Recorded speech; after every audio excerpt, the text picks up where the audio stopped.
Support for Steppin Out is made possible by Yes Portrait. New Orleans portrait artist Bragati Dar specializes in personal portraits in oil or pencil. She uses her many years of experience to bring her portraits to life. More information is available at yesportrait.com.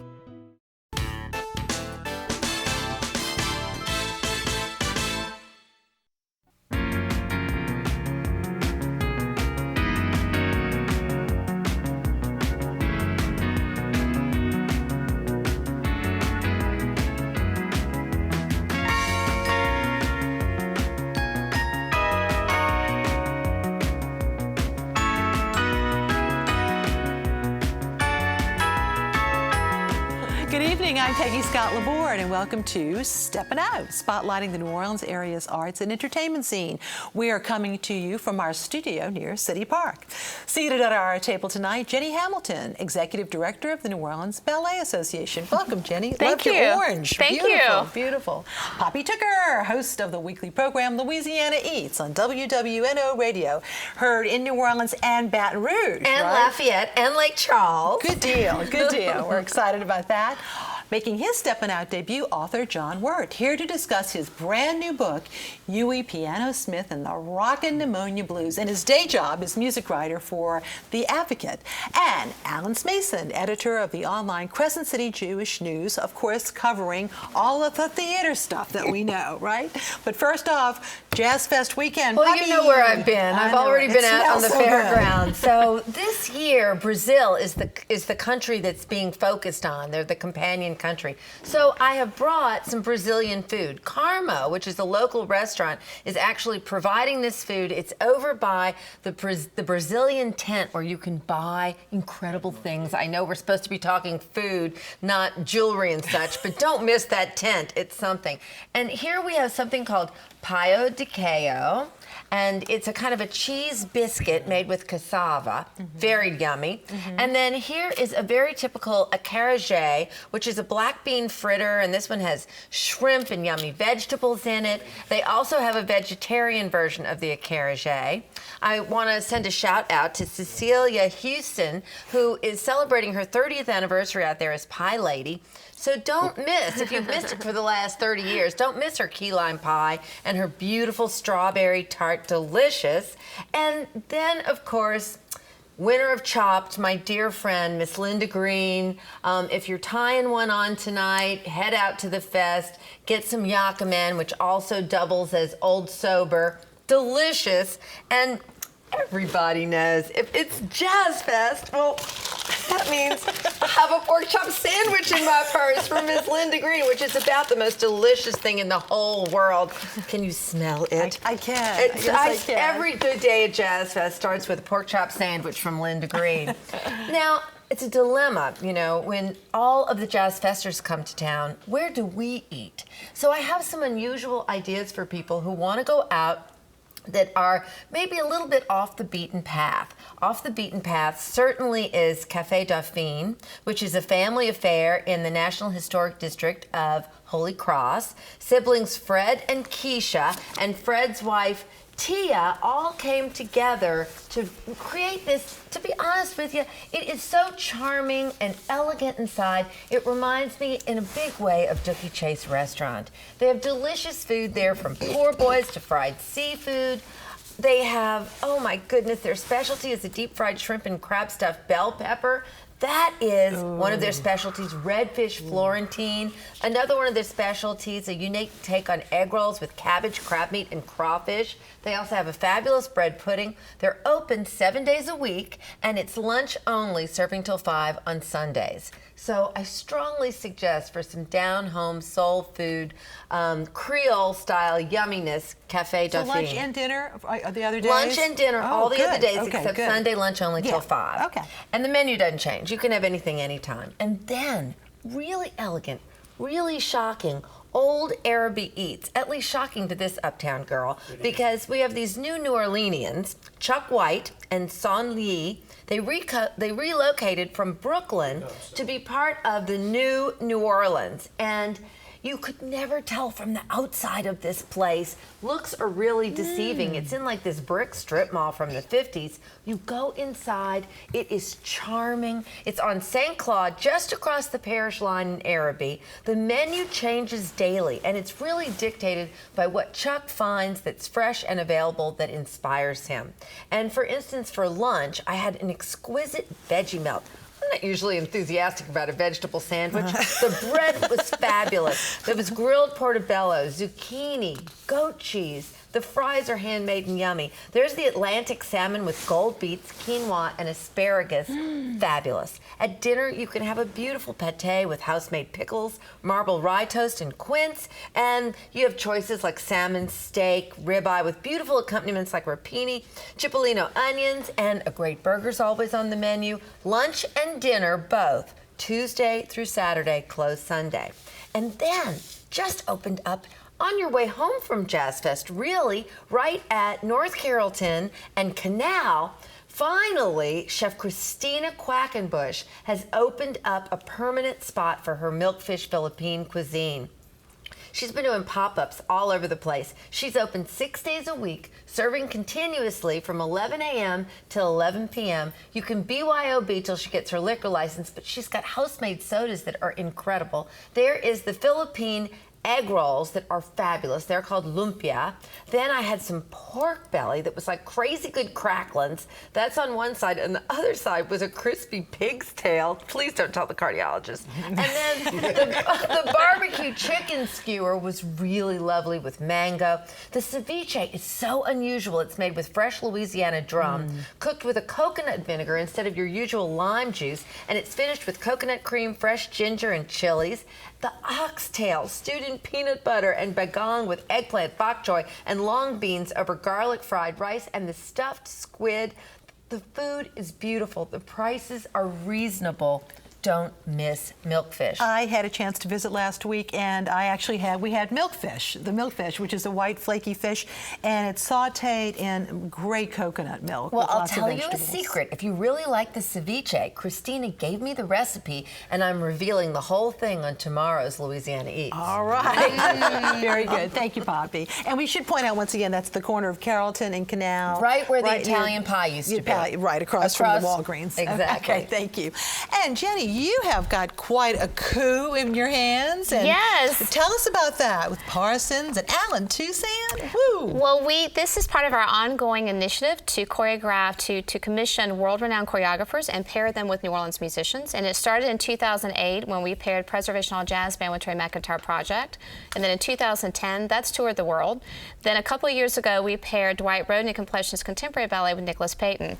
So this year, we talked to David Parsons and said, who do you choose? Who do you want? And he said Alan Toussaint. Now, while we're talking, we'll show, though, an excerpt so you get to see the Parsons Dance Company, but it's not the music of Toussaint because that's going to be the big surprise. That's the big surprise, and that's the brand new work. So we commissioned David, and the choreography is being completed right now in New York. We've been working with Reginald and Alan Toussaint. The music has been chosen, so you get Southern Nights, Bright Mississippi, Going Down, Yes We Can. And then a really amazing component of this as well is that they all agreed, our tuition-free dance programs, to be part of this. So they chose 8 students out of all of our tuition-free classes, and those kids had, again, brand new choreography. And during part of this, that evening, will be these 8 students performing to Yes We Can with Alan Toussaint on the stage in the Helga Jackson. What was it like to approach Toussaint?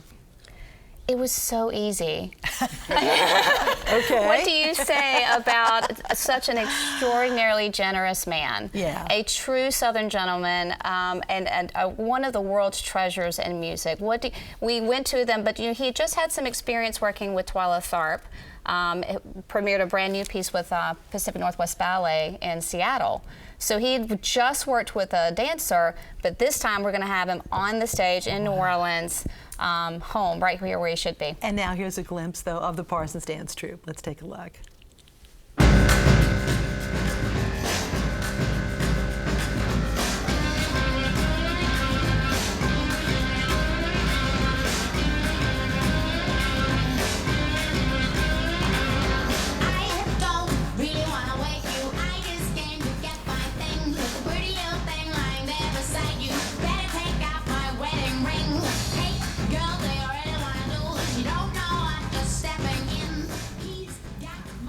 So I know we'll be surprised, but I would assume the music's pretty, Mr. Toussaint's music's going to be pretty bouncy too. It's pretty bouncy, and they've chosen such classic songs. And I think both Reginald, Alan's son, and Alan were pleased with the songs that David chose. And there's even going to be a 1.5-minute solo piano that Alan is actually creating right now.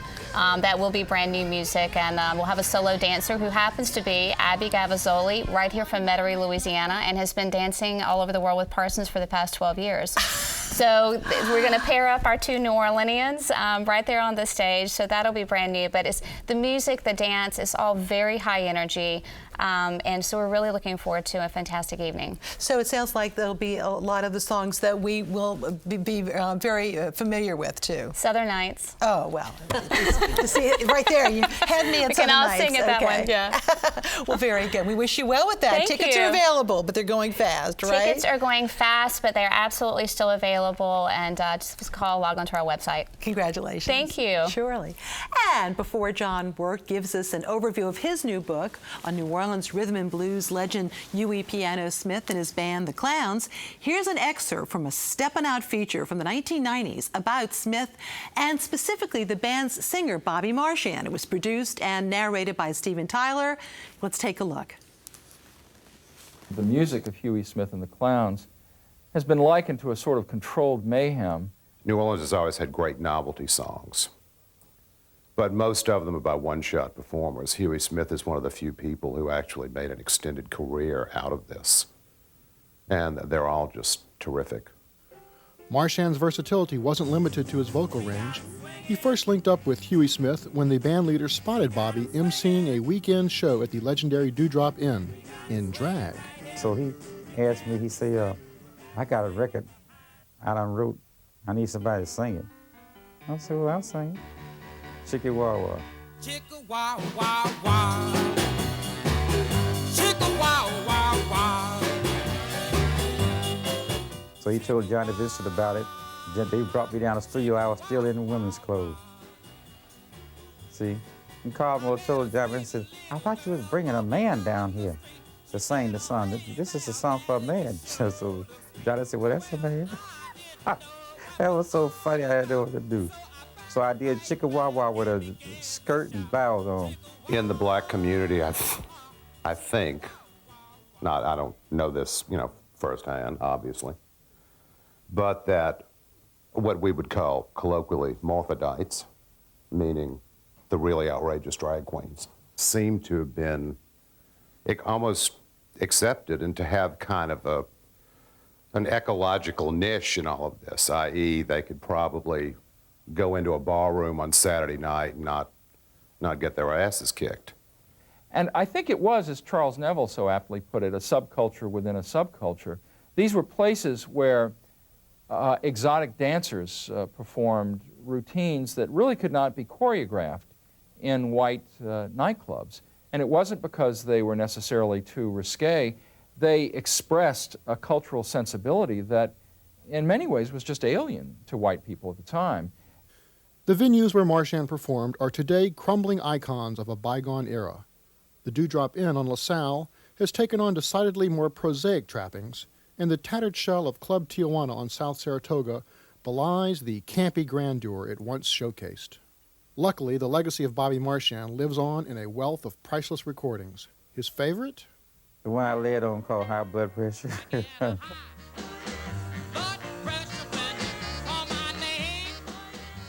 Huey wrote that, I get a high blood pressure when you come. He wrote that as a spirit of a moment. For my money, the ultimate clown song is one that first appeared as the flip side of the High Blood Pressure 45 when it was released in 1958. A romp that is nothing less than New Orleans musical history in microcosm. Don't you just know it? Okay, Roosevelt did I Came Through with the stuff I use. Don't you just know it? And Jerry come in, baby, don't believe I wear two less shoes. Don't you just know it? I come in, ah, ha, ha, ha. Ah, ha, ha.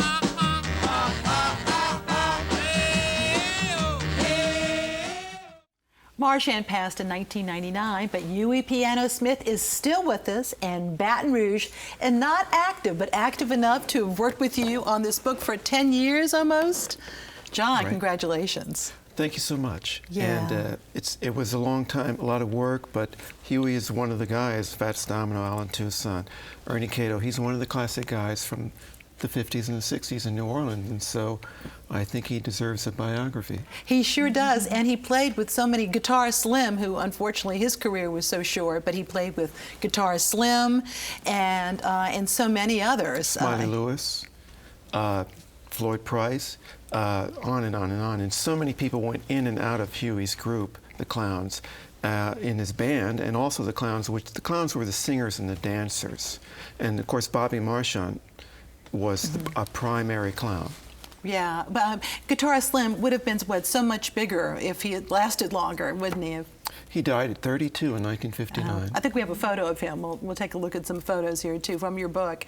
To talk with you, so how much did you talk with him? What did it take? I used to go see Huey every Thursday morning for about 9 months.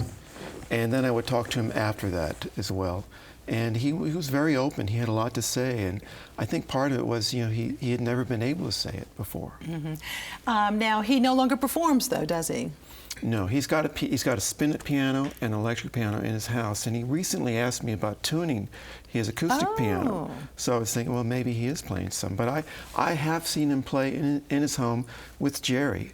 One day I was there. Jerry Hall, the backup singer. Jerry Hall, doing an interview, and Jerry and Huey ran through 5 of the classic songs in front of me. Jeez. We just showed a picture of Frankie Ford because one of Mr. Smith's compositions was Sea Cruise. And he was supposed to sing the song. He did sing the song. Jerry Hall and Huey recorded the song. But the record company, Johnny Vincent at Ace Records, which is based in Jackson, Mississippi, not New Orleans, they decided to put Frankie Ford's voice on it. And Frankie's a great singer. But Huey made the record to be a Huey Smith and the Clowns release. But you're saying Frankie was actually the stronger singer, as it turns out. Frankie has a great voice, does. that's true. He does. And Huey always surrounded himself with singers. Huey very rarely sang a lead vocal.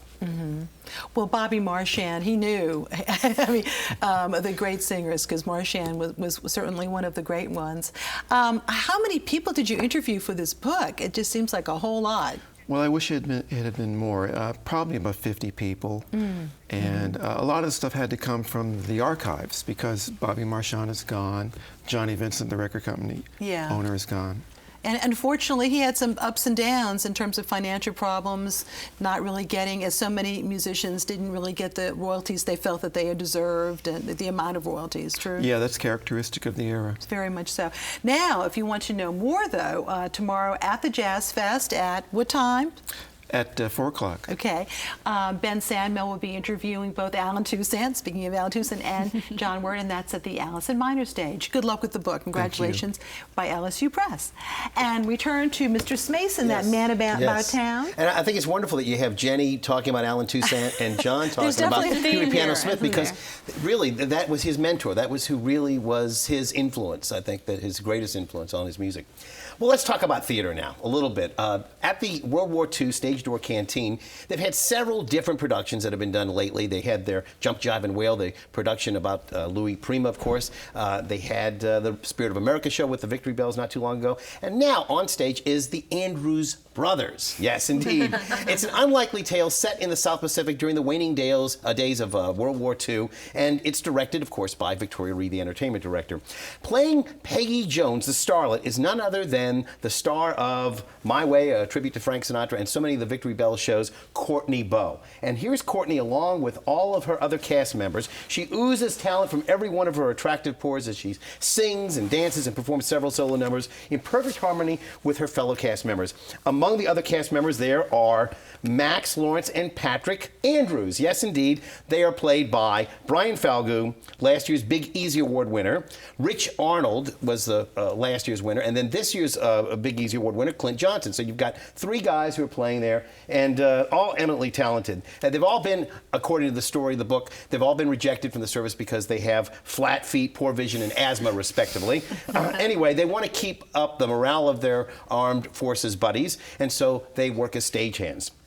And they've seen the Andrews sisters perform so many times, they know their material backwards and forwards. That's the idea, that when the Andrews sisters can't make it, they're sidelined by illness, these guys step in in drag, if you will, to assume the identities of the Andrews sisters. So the plot line is by Roger Bean. It's a little bit on the insipid side, you know, but they're trying to really have a vehicle to allow these songs of the 40s, these Andrews sisters songs, songs that come to mind, such as Rosie the Riveter and Mersey Dotes. And then, of course, when they're on stage as the Andrews brothers, sisters, you know, they're doing things like Hold Tight, Want Some Seafood Mama, Boogie Woogie Bugle Boy, By Me or Mr. Shane, Rum and Coca-Cola, and Don't Sit Under the Apple Tree. So they've got all the wonderful songs there. And I have to say that the choreography is also outstanding by Ford Hauser in numbers like the Hawaiian War Chant and Beat Me Daddy 8 to the Bar. So, you know, if you really want to have a great afternoon or evening of entertainment, I would really highly recommend this. It's a super show. Victoria Reed is to be congratulated. The stars are to be congratulated. And again, the Andrews Brothers is going to be playing through June, and they will have 2 shows on Mother's Day. So keep in mind, you can go in the early show or the late show for Mother's Day. Check that out as well. So we're going to move on from the Stage Door Canteen of the World War II Museum to Rivertown Theaters, and it's alive. Yes, it's alive. The Rivertown Theaters are going to be presenting their production of Young Frankenstein, Mel Brooks's wonderful work, which of course you will remember from the movie that was made into a musical. There is Mason Wood, who is going to be here, I think, in a couple of weeks to talk about his role as Igor. Yes. Gary Rucker as Victor Frankenstein, and again in the role of Inga is Elise Harvey. So we're looking for all of those people. Elizabeth is Hannah Rochelle, and we've got all those wonderful people going to be performing. We want everybody to know this will be the very first time it's being performed here in New Orleans. It's a coup for Rivertown, and we hope that people will take advantage of it. It should be funny, funny, funny. Mason Wood, if you've never seen Mason, he's going to be on the program here. You're going to love him. He's just an incredible talent. And again, I would like to remind you they're going to be having that starting up on May the 9th. Now, also, talking about cast, I have to tell you that about a year or so ago, JPAS, Jefferson Performing Arts Society, had put on a production of Driving Miss Daisy. And they wanted to have Janet Shea, who they had, and they wanted to have Lance Nichols, who unfortunately because of a filming shoot was not able to perform, and they had, you know, another actor in his place. And they had also hoped to have Spud McConnell. He could not because of other commitments as well. Well, they've got that dream cast assembled, and they will be performing Driving Miss Daisy at the Bayou Playhouse in Lockport. It is about an hour's drive from New Orleans, but my goodness, this cast is a dream cast for Driving Miss Daisy. Between Spud and his ability to play the son, and Janet Shea, who's fabulous, you're going to love that. Let's move on just a little bit from there to talk a little bit about what's going to be going on with Southern Rep. In the next few weeks, a lot of things. We'll have the Southern Rep entire season announced next week on our show. But we want to let everybody know about the big gala that they're doing, and that's going to be at the Windsor Court Hotel. Leslie Castay is going to be talking about that again. She'll be doing the gala. I hope that she'll be able to come up on the show and talk a little bit about that maybe, or somebody else will. But the main thing is that this is a benefit for Southern Rep. They really need to raise some funds. And besides that, Southern Rep is going to be presenting a series of camps for children this summer. And I want everybody to take a look at this. We're going to try to present the next few weeks all the different camps that are available. First off, Your Good Man Charlie Brown for ages 4 to 8 will be in 2 sessions from June and July. We also have the Theater for Camps for Aladdin Jr. That's going to be, again, 9th of June to the 27th. And finally, the Theater Camp for Kids Footloose production will be for the older kids from July 7th through the 25th. Okay, thank you, Alan, very much. And now it's time, though, for our Artist Spotlight. Tonight we are featuring 3 works of art. The first is a photo of Ray Charles by photographer Stephen Forster. A New Orleans native, Forster is also social events columnist and photographer for the New Orleans Advocate. The second is a photo called Little Chief by Alexei Kazantsev. Originally from Russia, Kazantsev was an acclaimed sculptor before he moved on to New Orleans and shifted to photography. He considers himself an anti-glam photographer. The third is Blue Pyre by Bruce Johnson, who uses his interest in both art and technology to create mixed media pieces that blend analog and digital printing techniques. They are all part of the group exhibit at the Angela King Gallery. That's on Royal Street through May 19th. For more information, visit AngelaKingGallery.com. And don't forget to visit WYES to see our online calendar. And you can also see our program, if you missed it, on demand at WYES.org. New Orleans Magazine's quiz queen, Julia Street, has a question for us. Last time, Maria Elena Amador gave us the names of the 2 19th century buildings in the city that are active cathedrals and the religions they serve. St. Louis Cathedral serves, of course, the Catholic community, and Christ Church Church Cathedral, the Episcopalian community. Now, tonight's question. Jazz Fest theme. One stage is located next to the paddock in the grandstands. The other is frequently the site of Cajun and Zydeco music. Name them. Email your answers to steppinout@wyes.org. Our prizes: a Louisiana Life magazine subscription, a gift certificate for 2 courtesy of Vianne's Tea House, offering their culinary and gourmet tea experience. Tonight we have a t-shirt worn by WYES staffer Steve Golembiski. The message: legalize pot pie, from our friends at wearablevegetables.com. And this week we also have a copy of the book Statuesque New Orleans by Ashley Merlin. And now our picks. Poppy. Tomorrow I open up the Food Heritage stage with red beans and rice cala at 11:30. Come out and join me for a yummy breakfast. All right, Jenny, what can we look ahead to with the New Orleans Ballet? Parsons Dance, David Parsons, May 10th. Do it, don't forget. Okay, Alan. Jan Pagan's one-woman show, Shoebox Lounge, closes this Saturday night at the Shadowbox Theater. It looks like it's going to be a fun show. Okay, John. I'll be at the Jazz Fest tomorrow with the great Alan Toussaint at the Heritage Stage. Okay, looking forward to it. And before I go to my picks, I wanted to show you just a few scenes from Good Friday, when my husband Errol and I visited some Catholic churches, best known as the church with the gold dome along the interstate. The magnificent St. John the Baptist is filled with gorgeous German-made stained glass and some murals by the renowned artist Dom Gregory DeWitt. In front of the 2 churches we visited, actually encountered a group called the Souls of Christ, SOLES, many who are parishioners of the Center of Jesus the Lord. Members of the group portray Stations of the Cross, which was very, very moving. Hundreds of the faithful made their 5-mile trek to 9 churches. Errol and I also visited St. Augustine Church in Tremé, built in 1841, another house of worship with beautiful stained glass, and we completed our journey at the Center of Jesus the Lord, formerly the Discalced Carmelite Monastery, right there on South Rampart Street, which was just had been beautifully restored. And now my picks. Tomorrow afternoon at 1:30 at the Allison Minor Stage, I will be interviewing bounce music star Big Frida, Queen Diva. If you like hip-hop bounce music, not to be missed. Get your Jazz Fest program on site at the Jazz Fest, and also don't miss Jazzin' in Tremé, featuring singers Jermaine Basil, Stephanie Jordan, Philip Manuel, and others. That's next Thursday, May 1st at the historic Carver Theater, right there on Orleans Avenue, and tickets are $40. Go to carvertheater.org for more ticket information. Thanks for watching, and now let's hear more of Rockin' Pneumonia and the Boogie Woogie Blues. Good night.